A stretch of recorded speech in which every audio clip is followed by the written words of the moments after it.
guys, lechon na manok.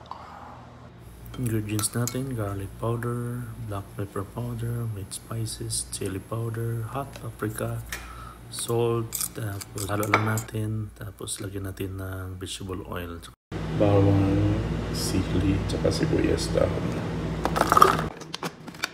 Chop lang natin ng pino para madali siya mag-absorb doon sa manok.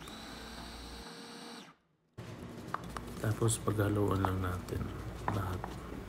Tapos lagyan natin yung ating manok. Yan.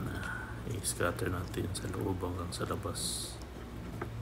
Yan na guys. Ready na yan guys. Tapos tusukin na natin ng ating pantusok sa ating air fryer.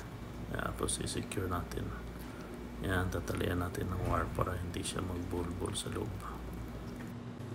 Ito yung paraan ko, pero bibitaw din pala to.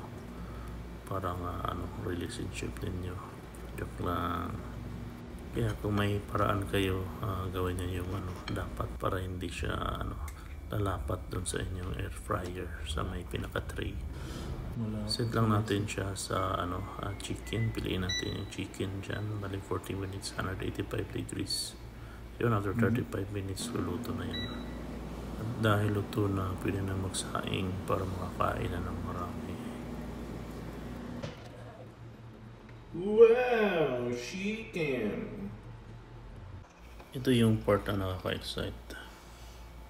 Yum yum.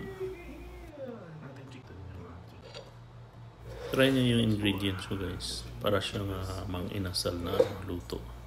Especially dahil doon sa onion leaves. Saka yung ibang spices. Para siyang nilaga na manok. At sobrang lambot ng ng karne. Gusto ko sana ubusin kaso sobrang dami.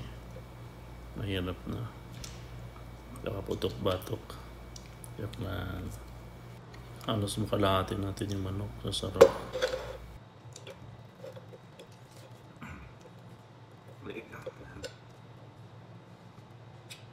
Lasa talaga.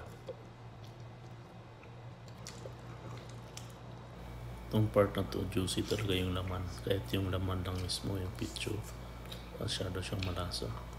Thank you guys for watching and follow for more. Then chicken natin. Bye bye.